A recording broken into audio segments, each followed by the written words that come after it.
Germany and Netherlands, दो top European teams और दो टॉप वर्ल्ड क्लास टीम्स। ये दो टीम्स हमेशा हर टूर्नामेंट पे एक डार्क हॉर्स रहती है। जर्मनी, मैं डार्क हॉर्स नहीं बोलूंगा, वो 4 टाइम वर्ल्ड चैंपियन रह चुके हैं। और नेदरलैंड्स एक बहुत ही अनलकी नेशन है जो कि हमेशा फाइनल तक जाती है पर कभी जीत नहीं पाती है। जर्मनी और नेदरलैंड्स का आज मैच था।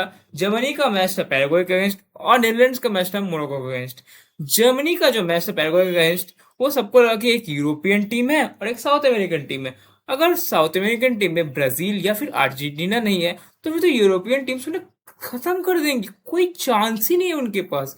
क्या चांस है एक यूरोपियन टीम्स एक साउथ अमेरिकन टीम्स को हरा देगी? आपको क्या ऐसा लगता है? अगर आपको ऐसा लगता है तो फिर आप गलत हैं, क्योंकि आज पैराग्वे ने हरा दिया है जर्मनी को पेनल्टीज पे। जी हाँ, पैराग्वे ने हरा दिया है जर्मनी को, एक कंट्री जो कभी वर्ल्ड कप भी नहीं जीती है और उतना हिस्टोरिकल उतना परफॉर्मेंस भी नहीं रहा है उतना बढ़िया। वो जर्मनी जैसे 4 टाइम वर्ल्ड चैंपियन को हरा चुके हैं। आज पैराग्वे ने दिखाया है कि एक ट्रू डिफेंसिव मास्टर क्लास किसे कहते हैं। इसका एग्जाम्पल हम लेंगे एक्सजी से। जर्मनी ने 1.49 का एक्सजी क्रिएट किया था और पैराग्वे ने 0.42 का एक्सजी क्रिएट किया था। जर्मनी 21 शॉट मारती है और पैराग्वे से सिर्फ 7 शॉट मारती है। जर्मनी के ऑपोजिशन के पेनल्टी बॉक्स में टचेस थे 41 और पैराग्वे के थे 13। पोजीशन जर्मनी का 75 और पैराग्वे का था 25। पैराग्वे के इस परफॉर्मेंस के स्टैंड आउट प्लेयर्स थे एंचिसो और गिल, शुभमन गिल नहीं, ऑरलैंडो गिल, पैराग्वे के गोलकीपर। उनका एक बहुत ही बढ़िया मैच गया था। और एंचिसो जिनके बारे में हम बात करेंगे, एंचिसो एक प्रीमियर लीग में प्लेयर रह चुके हैं, वो लीगा में खेल चुके हैं। अभी वो शायद चेल्सी में है या नहीं है, ब्लू कॉर्नर्स, मुझे ठीक से याद नहीं है। जो भी हो, एंचिसो का ये मैच काफी बढ़िया था। वो प्रेस बढ़िया कर रहे थे। उन्होंने इस मैच का इकलौता गोल स्कोर किया पैराग्वे के लिए और उनका ओवरऑल गेम काफी बढ़िया था। और ओरलैंडो गिल गोलकीपर, जिन्होंने तो मतलब पेनल्टीज में उनको बचाया, एक्स्ट्रा टाइम में उनको बचाया, फुल टाइम में उनको बचाया। इससे पहले हम मैच के बारे में बात करते हैं। फर्स्ट हाफ में जर्मनी क्रिएट कर रही थी, बस भर क्रिएट कर रही थी। उन्हें गोल स्कोर नहीं किया पर बहुत ही बढ़िया चांसेस क्रिएट कर रही थी। वो बॉल पे कंफर्टेबल थे, वो टेम्पो कंट्रोल कर रहे थे। और पैराग्वे का सिंपल एक ही नियम था, एक ही गेम प्लान था, just defend with your fucking lives. बस डिफेंड कीजिए और कुछ मत देखिए। अगर काउंटर पे हिट कर सकते हैं काउंटर पे हिट कीजिए, नहीं तो बस डिफेंड कीजिए और कुछ नहीं। Simple effective game plan. केनाले ने एक बहुत ही बढ़िया ब्लॉक किया था हैवर्ट्स को, अगर वो टैप इन उनका नहीं को स्कोर करते। और against the run of play 42nd minute था शायद वो, हाँ, एंचिसो एक बहुत ही बढ़िया हेडर स्कोर करते हैं और against the run of play Paraguay lead लेती है जर्मनी के अगेंस्ट और फर्स्ट हाफ खत्म हो जाता है। पैराग्वे जर्मनी के अगेंस्ट पूरा मैच डिफेंड कर सकती है। हमने देखा था कि जापान ने यही सेम ट्रिक अप्लाई किया था ब्राजील के अगेंस्ट, जब उन्होंने भी अर्ली गोल स्कोर किया था और पूरा मैच डिफेंड करते गए, पर आखिर में वो 2-1 से हारते हैं। पर क्या पैराग्वे ये फीट अचीव कर पाएगी जर्मनी के टीम जैसी टीम के? भले ही ब्राजील जैसे उनके पास टैलेंट नहीं है, पर उनके पास भी बढ़िया प्लेयर्स है। वर्ड्स है, मुसियाला है उनके पास, हैवर्ट्स है उनके पास, किमिच है उनके पास साने हैं। उनके पास टैलेंट भरपूर है कि पर क्या पैराग्वे एल्फारो जो उनके कोच है, अगर आपने उनका कॉन्मेबॉल का जो क्वालिफिकेशन देखा हो तो आपको पता होगा कि ये पैराग्वे टीम कितनी बढ़िया खेल सकती है, कितने क्लचेस परफॉर्मेंस दे सकती है। और हम सबको बीच में एक थोड़ा होप तो जगा था कि पैराग्वे क्या ये एक मिरेकल कर सकती है। सेकेंड हाफ स्टार्ट होता है और जर्मनी टाइम वेस्ट नहीं करती है। वर्ड्स का बहुत ही बढ़िया क्रॉस आता है और हैवर्ट्स गोल स्कोर करता है। ये उनका तीसरा गोल था जर्मनी के लिए इस वर्ल्ड कप में। और 57 मिनट में एक थोड़ा अजीब चेंज होता है। इन चीजों को सब ऑफ कर देते हैं एल्वारो और मोरिसियो को लाते हैं। ये एक वियर्ड स्विच था पर बड़ा चेंज तो श्योर था। गोल स्कोर को हटा के मोरिसियो को ला रहे हैं और जो भी हम एल्फारो पे भरोसा करते हैं। और एक अच्छा फैक्ट जो मैंने पढ़ा कि जर्मनी बस एक बार जीती है अपने लास्ट 8 वर्ल्ड कप नॉकआउट में, जब उन्होंने पहला गोल कंसीड किया है। तो हाँ, चांस तो था। और इसी के साथ पूरा मैच 90 मिनट तक खत्म हो जाता है और हम स्टार्ट करते हैं एक्स्ट्रा टाइम में। और एक्स्ट्रा टाइम के 105 मिनट में हमें लगा कि जर्मनी जीत चुके ताकि एक बहुत ही बढ़िया हेडर और वो रूल आउट कर दिया जाता है। यहाँ पे मैं डिसअलाउ करता हूँ रेफरी से और फीफा से, उनके नियम से। गोलकीपर ओरलैंडो गिल यहाँ पे फाउल नहीं हुए थे, वो जानबूझ के गिरे और एक चांस चाहते थे कि वो गोल किसी तरह चौक ऑफ हो जाए और मुझे नहीं लगता कि ये गोल डिसअलाउ होना चाहिए था और जर्मनी को ये गोल तो अलाउ करना चाहिए था, पर जो भी हो, हम जो हो चुका है उसको तो चेंज नहीं कर सकते। और एक जो हुआ, शायद कितना मिनट में मुझे याद नहीं है, वोल्टेमार्टे पे फाउल हुआ था पेनल्टी बॉक्स के अंदर, वो भी फाउल नहीं दिया गया। पर इसी के साथ एक्स्ट्रा टाइम भी खत्म हो जाता है। पैराग्वे इस मैच को पेनल्टीज तक ले जा चुकी थी और पेनल्टीज स्टार्ट होते ही पैराग्वे को एडवांटेज मिलता है। हैवर्ट्ज अपना स्टॉप एंड सफल जो टेक्निक है वो यूज करते हैं, पर गिल उन्हें रीड कर लेते हैं और 1-0 का उन्हें लीड दे देते हैं मोरिसियो। और दूसरे में किमिच आते हैं। किमिच अपने ये हैवर्ट्ज की तरह गलती रिपीट नहीं करते। किमिच स्कोर करते हैं, गोमेज पैराग्वे के लिए स्कोर करते हैं, स्कोर हो जाता है 2-1। वोल्टेमार्डे के पास पेनल्टी आती है, वोल्टेमार्डे का क्या ब्रिलियंट सेव किया के लिए, बहुत ही शानदार सेव। और नेक्स्ट जो पेनल्टी है वो पैराग्वे के लिए ले रहे सनाब्रिया। अगर वो ये पेनल्टी स्कोर कर दे तो फिर जर्मनी नॉकआउट हो जाती, पर सनाब्रिया ऐसा नहीं कर पाते, उनका पेनल्टी बहुत खराब रहता है और वो पोस्ट के एकदम बाहर, गोल में ही नहीं रहता, गोल के बाहर वो मिस कर देते हैं। फिर अमीरी आते हैं जर्मनी के लिए और वो क्या पेनल्टी था, ये बेस्ट पेनल्टी था मुझे लगता है इस शूटआउट का। स्कोर कर देते हैं 3-3। जर्मनी पैराग्वे के लिए वापस आता है बॉलबुएना और यहाँ नोयर अपनी क्वालिटी दिखाते हैं, वो पेनल्टी सेव करते हैं और स्कोर रहता है अभी भी 3-3। ता आते हैं फाइनल मिनट्स में, जो था वो हेडर उनका जो डिसअलाउ हो गया था, वो वापस आते हैं और उनका पेनल्टी और भी बुरा था। वो क्रॉस बार के ऊपर गैब्रियल जैसा ये डिफेंडर पता नहीं पेनल्टीज क्यों नहीं ले पा रहे हैं, उनका भी बॉल पोस्ट के ऊपर जाता है और मिस करते हैं। और कराने के पास चांस था ये डू और डाई सिचुएशन में विन देने के लिए पैराग्वे को, और पैराग्वे जीत चुकी थी 4-3।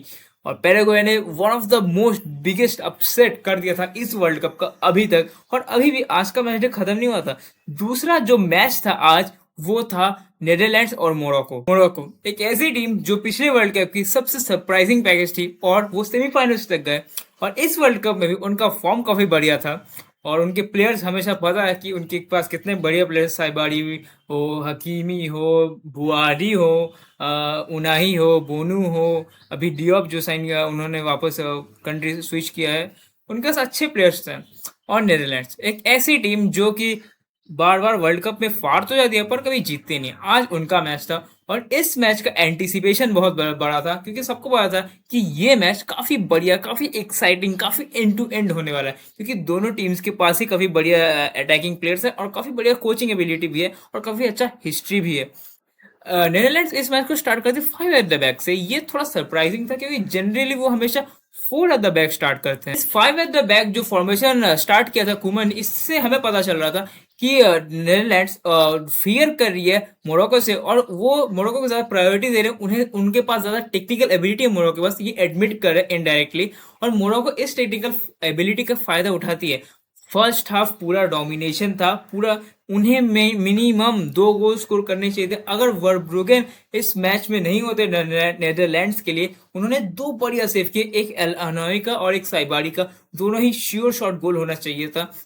तो वर्ब्रुगेन की वजह से 2-3 गोल सेव किए नेदरलैंड्स के लिए, और मोरक्को फर्स्ट हाफ फिनिश करती है 0-0 से। और एक्सजी के बारे में हम बात नहीं करेंगे क्योंकि वो ज्यादा था ऑब्वियसली मोरक्को का, और नेदरलैंड्स के 1-2 शॉट थे, वो पूरा डिफेंड कर रहे थे मैच को। सेकेंड हाफ में वर्ब्रुगेन का इतना जो बढ़िया परफॉर्मेंस है उसका फायदा फाइनल उठाती है नेदरलैंड्स।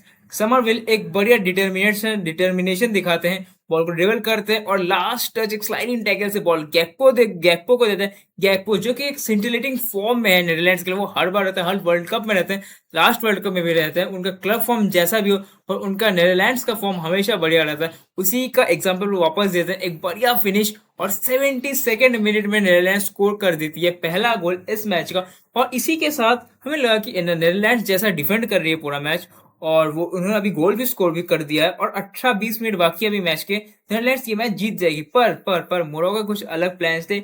90 मिनट तक कुछ नहीं होता है, स्कोर 1-0 ही रहता है नेदरलैंड्स के पास। मोरक्को ट्राई कर रही थी पर कुछ हो नहीं रहा था।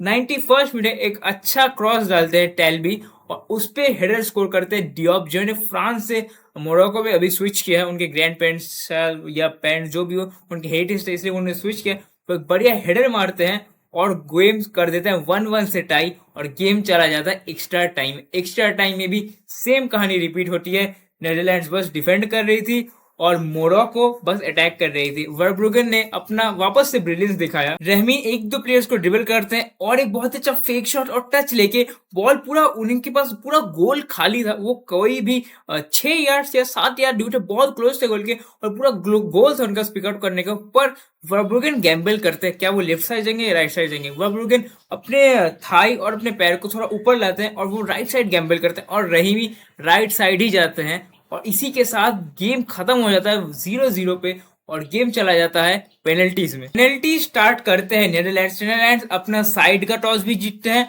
और अपना जो कौन किक करेगा बॉल को पहले वो टॉस भी जीतते हैं और वो दोनों में ही उनका एडवांटेज रहता है और इसी के साथ नीदरलैंड्स पहला किक स्टार्ट करती है। कूप माइनर्स को बॉल मिलता है और कूप माइनर्स एक बहुत ही बढ़िया पेनल्टी स्कोर करते हैं नीदरलैंड्स के 1-0। फिर आते हैं एल आयोनी जो मिडफील्डर है मोरक्को के लिए, वो आते हैं, वो क्रॉसबार हिट करते हैं और 1-0 का लीड ले चुकी थी नीदरलैंड जो कि पेनल्टीज में काफी बार बाहर जाती है। अर्जेंटीना के अगेंस्ट भी वो बाहर गए थे, उससे पहले वो किसी टीम के अगेंस्ट बाहर गए थे, याद नहीं है मुझे, जो भी हो।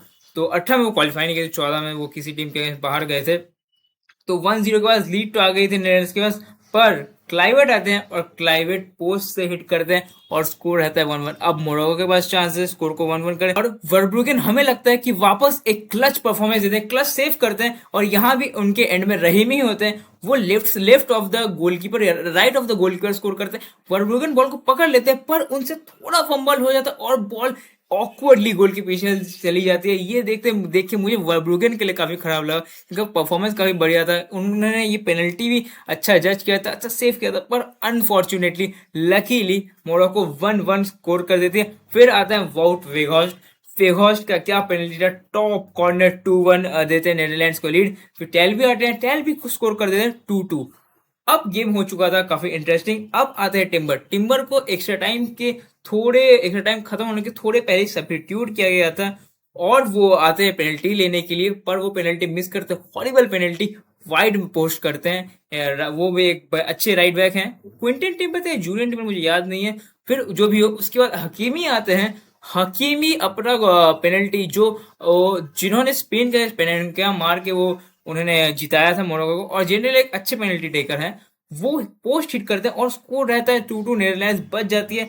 फिर आता है नीदरलैंड्स का एक और चांस, समरविल एक बहुत ही बढ़िया प्लेयर है, बहुत ही बढ़िया पेनल्टी टेकर भी है, पर उनके अगेंस्ट में रहता है बोनू अपना पहला सेव करते हैं इस पेनल्टी शूट आउट में और स्कोर रहता है 2-2। और सडन डेट में मोरक्को के पास बॉल रहता है साइबारी, टॉप स्कोरर मोरक्को के लिए चांस आता है साइबारी के पास और साइबारी एक बढ़िया लो पेनल्टी मारता है बॉटम कॉर्नर में और 3-2 मोरक्को जीत जाती है ये मैच और मोरक्को ने अपसेट कर दिया एक वापस से बड़े यूरोपियन नेशन को। उन्होंने स्पेन को नॉकआउट किया, अब नीदरलैंड्स को नॉकआउट किया। अब देखते हैं उनका नेक्स्ट टारगेट कौन रहता है। जो भी ये थे आज के मैचेस और नेक्स्ट मैचेस जो कल के मैचेस होने वाले हैं वो भी अगर आपको देखना है तो चैनल सब्सक्राइब कीजिए और अगर आपको मेरा कंटेंट थोड़ा और देखना है तो मेरा इंस्टा चैनल आप चेकआउट कर सकते हैं, मेरा यूट्यूब शॉर्ट भी आप चेकआउट कर सकते हैं। तब तक के लिए पीस।